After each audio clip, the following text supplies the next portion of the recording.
What's going on, guys? I'm Tommy, and I'm coming at you with another review. Today, I'm going to be reviewing the Hot Toys Death Trooper from the Ahsoka series. This particular Death Trooper was a Sideshow exclusive release, limited to a particular number of units. This one was a kind of, it randomly went up for pre-order. There wasn't really a specific time, and then you were able to pick it up, just order it right away. It did ship about a month later from Sideshow. I know Pop Collectibles and some other places got this figure as well. This figure I'm really excited about. I didn't think that this character design would come out in action figure form in the, you know, smaller, less expensive scales, let alone the Hot Toys scale, but I'm extremely happy to have this figure in the line. So taking a look at the Death Trooper here, this is your standard packaging for the Star Wars Hot Toys. Up at the top here, you have a couple stickers, however. I'm kind of sad that they put this one on here, the warning sticker that this comes with a button or cell coin battery, so there's going to be probably some sort of light up feature going on with this guy, which is super cool. I'm assuming it's going to have to do with the green lenses. And then also you have the Sideshow exclusive sticker on the top right. Aside from that, you just have a glam shot of the figure with the chrome Star Wars logo below it, and then you have this little banner that wraps around the lid. You have another glam shot of the figure here, TMS number 134, and you have the Death Trooper here as well. On this side of the packaging, you just have a pretty blank siding here with just the Death Trooper Hot Toys logo down here, and then on this side of the packaging you get another glam shot, more of a full body picture of the Death Trooper. He looks awesome with both of his blasters, and then on the back here you just have some of your legalese, warnings, things like that that we won't care about because we're opening this anyway. On the bottom here you have your Star Wars logo, and then on the top of the box you have another Star Wars logo. Removing the lid brings us to a really cool glam shot kind of insert that they do with a lot of the Star Wars Hot Toys. In this particular case, you get both of the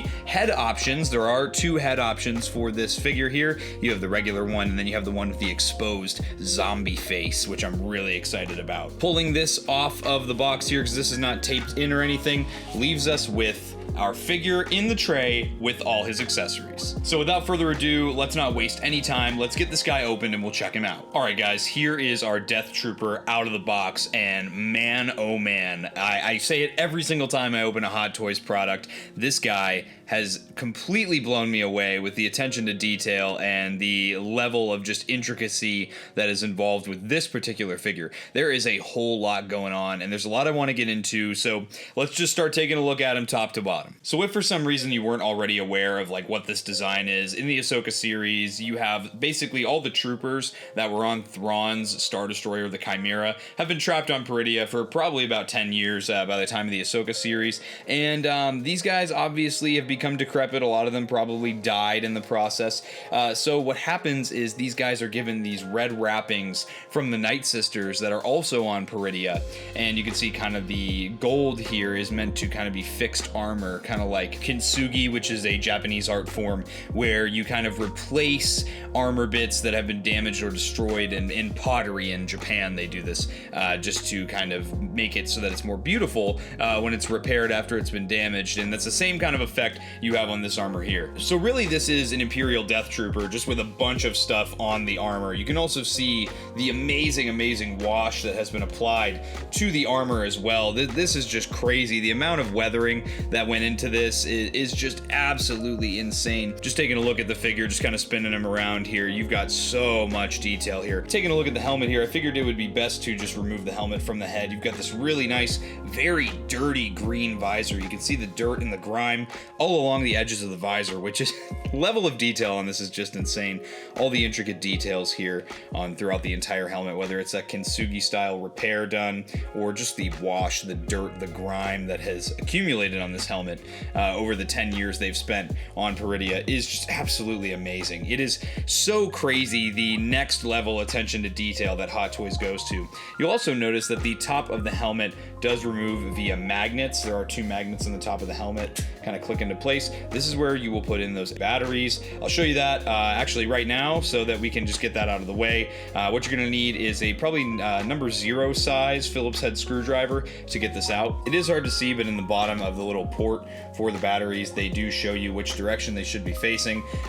This is, again, very small, but they do include the batteries in the set, so I do appreciate the inclusion of the batteries. Let's get the dome on and I'll show you this lit up. So interestingly enough, and honestly to my surprise here, the only things that light up on the helmet here are the little, I guess, chin filter pieces, this little green dot on the side, and then the flashlight on the side of the helmet. Even so, it's still really cool they added any light up features to this guy. However, I guess I do kind of wish the visor lit up. However, I guess this version of the Death Trooper wouldn't be the reanimated version, so I guess it does make sense that the eyes do not light up green. All right, with the helmet attached and back on the figure, let's take a look at more of the armor design here. So again, like I showed with the helmet, you're just going to see a lot of that same design kind of very consistently throughout the figure here. A lot of that red ribbon going on, a lot of that kind of gold kintsugi style repairs going on, and again, just the grime. Something else I do want to point out about this figure is this ribbed bodysuit piece is actually a layer of the bodysuit over another bodysuit on the figure. Now, this is actually cool because this is really similar to the Death Trooper costumes in real life. For reference, here in my garrison for the 501st Legion, we have a guy, shout out Kyle, who has a Death Trooper costume. All these ribbed pieces here are separate bodysuit pieces that are a very thick material. These are a rubbery overlay that kind of goes over the bodysuit that's underneath this. So it's got multiple layers going on here, and I love the level of accuracy to the actual costume with the choice by Hot Toys to do this. Something else I really want to point out here is look at the weathering on the ribbed bodysuit. I don't know how well that's going to show up on camera, but there is that same level of dirt and grime on these pieces of the bodysuit as there is on the rest of the armor. It is very, very awesome. A lot of times, you know, you see the bodysuits don't get weathered as opposed to the armor, and I'm very, very happy that they went ahead and did that, because in this case, I think it really brings the figure together. And then, of course, on the left gauntlet here, these silver pieces are done absolutely beautifully. The hands, the gloves, look at all that detail on those gloves. Absolutely crazy. The level of detail that Hot Toys goes to. This is so accurate to the show, to the movies like Rogue One. I love seeing Death Troopers. Honestly, with their inclusion in Rogue One, they're one of my favorite Imperial designs now. And then Ahsoka just went and made them even cooler. Down here at the legs, you just get more of that same design that we've been seeing on the figure, with all that very, very nice grime, weathering. All the wrappings look great. The wrappings are glued down, most of them on the insides of the armor, which looks really, really nice. Some of them are frayed a little bit, which I think fits even better because it's not, you know, perfect. Nothing about these guys is perfect or symmetrical, which is great because the Imperial armor designs aren't even symmetrical either, so it's very, very cool. I do also just want to show off the boots down here. These are awesome. Again, the grime, you can see even the lines. Like this, literally, I thought it was like a real leather shoe at first. These things are done so well. You can see the treads of the boots have even been sculpted in. I don't see any weathering on the bottom there, but that's fine by me. I don't need any there. So now that we've taken a look at the Death Trooper, let's take a look at the accessories he comes with. So obviously the first thing that I want to show today is the swappable head for this figure. In this case, you get, like we saw in the box, that zombie head sculpt. Now, fun fact, if you look at the heads side by side here, you'll see that the kintsugi is actually completely different from one to the other, so I might have to eventually pick up a second Death Trooper. I'm also noticing here that there's no option for the LED on the zombie head, which is a very interesting decision on Hot Toys' part. I'm surprised they did not allow the feature for the batteries to be included. I think it would have looked really cool to have that light up visor, but oh well. I mean, I know most people don't even display theirs with the batteries in anyway. The zombie face, however, looks absolutely amazing. All that painted and sculpted detail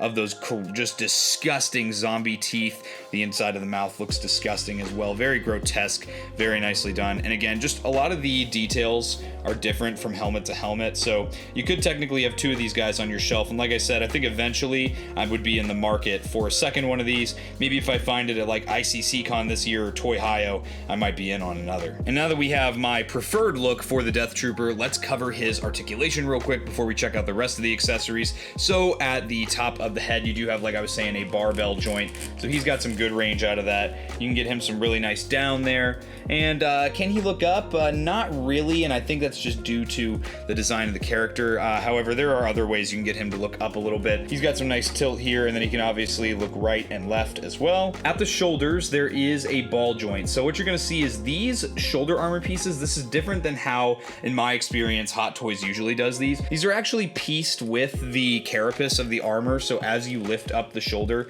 for that hinge and swivel, you're going to see that the armor kind of naturally lifts with the carapace. I think it actually looks really nice and very natural, and it doesn't kind of put a squeeze on anything going on the upper arm there. So you can get his arms to lift up about 90 degrees, and you can technically swivel his shoulders approximately 360 degrees.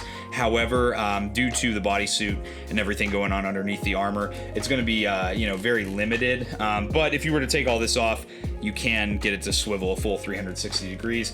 He does also have some butterfly joints in here, and if you look, he's got some really nice range on those. You can really swing those arms forward and back. He does also have a bicep swivel that's hiding underneath there, and then if you look here, he does have a double pinless, I guess I'll call it pinless, double jointed elbow.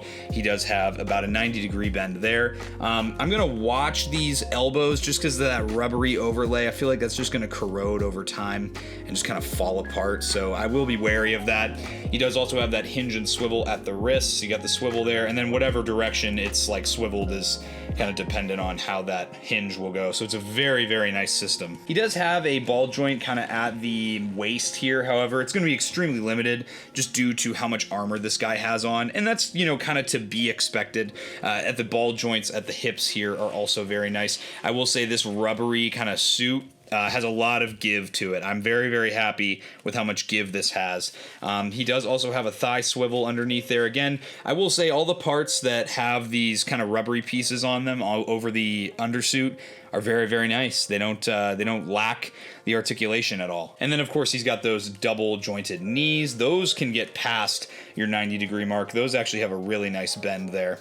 And then of course down at the ankles, he's got this is like a newer system I've been seeing Hot Toys do, and I actually really prefer it.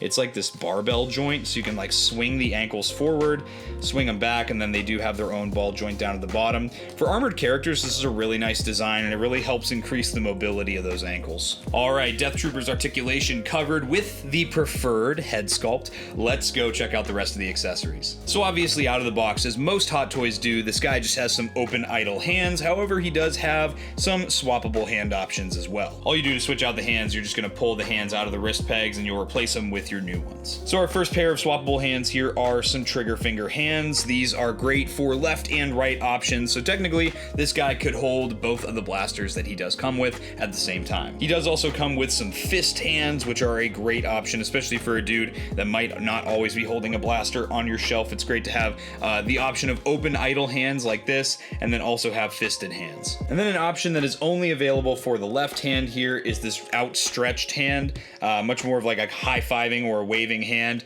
Interesting that they only included this for the left hand. However, it makes sense. I feel like most people will have a blaster in this character's hand, so giving him a more expressive hand for that left hand option is good. And of course, our Death Trooper is going to come with two blaster options, the first one being his primary weapon of choice, the E11D, another one of my favorite blaster designs that came from the newer Star Wars material. This thing's got some really nice black sculpt. I love the weathering and all the dry brushing that's been done up on the front of the blaster here. You can see little pieces of scratches that have been painted on just to show that this thing has been in use before. You can see where the kind of the hands would be touching more. That's also a really cool detail that I like a lot. And the grip looks great. Everything looks awesome. You got some nice red paint applications here as well. Such an awesome accessory to have in the 1/6 scale. And then of course a much more plain accessory, we have the preferred Imperial sidearm, the SE14C blaster pistol. This one's a lot more plain, a lot of that same dry brushing and weathering that we saw in that silver color on the other blaster.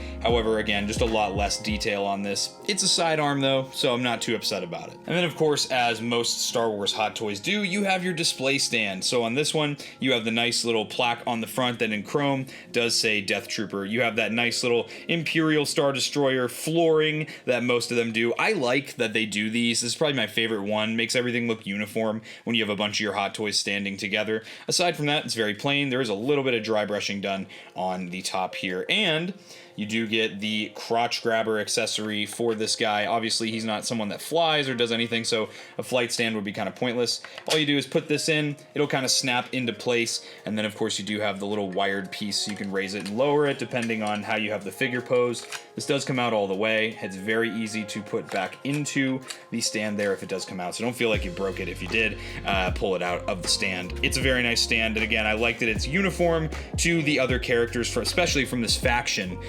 from this show here. Setting the stand off to the side for now, let's get our Death Trooper posed up in a few different awesome poses with these accessories. Something I always recommend with Hot Toys is when you're removing accessories, adding accessories, pick your hand option. Do not attach it to the figure yet. Attach your accessory to the hand first, and then attach both together to the figure. It's just a lot less of a hassle. You know, these things are delicate, you know, they're premium collectibles. However, they are sometimes very difficult to work with, you know, getting items into the hands, even though the fingers on these are very malleable and rubbery in a good way. It is very difficult sometimes. It can be frustrating. So just to save you the hassle and save you the stress of, you know, thinking you're going to break the figure, always attach the accessory to the hand and then attach both to the figure. I also want to give Hot Toys props on this figure because one of my only complaints I have about Hot Toys is how hard it can be to swap the hands on some of these figures. I hope that they do whatever they did with this guy on future Hot Toys releases, because this guy was extremely easy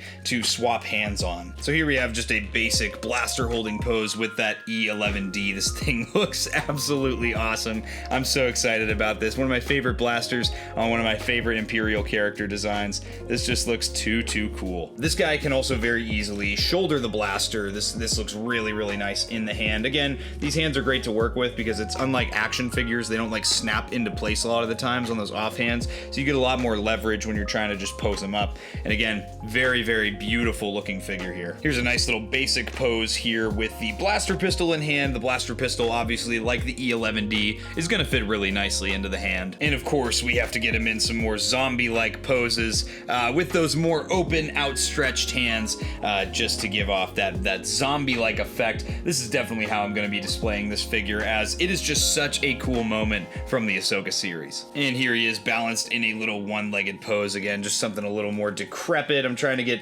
that vibe of the decrepit Death Troopers going on here. Such a cool concept that they're Death Troopers, and then on top of that too, you've also got them being literal dead people, which is awesome. And just for display's sake, of course, here's the Death Trooper next to the Grand Admiral Thrawn and Night Trooper Hot Toys, both also from the Ahsoka series. These guys as a faction look amazing. I'm actually blown away by how great these guys look. The Death Trooper does have a little bit of height on these guys too, which is awesome. And man, I can't wait to get more members of this faction. This is going to be a great display as it continues to grow. And with that, guys, yes, you need this figure. This is not a you should get this figure. This is not, you know, if you're dipping into Hot Toys, maybe get this guy. Unfortunately, he was a limited release, but if you can find one for close to market value on the aftermarket, buy it. You need to get this figure. It is amazing, and if you're not really into Hot Toys, this still will tickle your fancy, I think. This is something that I'm so happy I added to the collection, and I'm so happy to have it here to review for the channel. And with that being said, guys, I hope you enjoyed this review. If you did and you're not yet subscribed, subscribe to Blitz Transmissions. I've got awesome Star Wars content coming out all the time. Make sure to check out my social media, all of which is linked in the description below. If you'd like to see some of my reviews early, definitely check out the Rancor Battalion channel membership. Link for that is in the description below as well. Guys, I hope you enjoyed this review. I'll catch you for the next one, and may the Force be with you.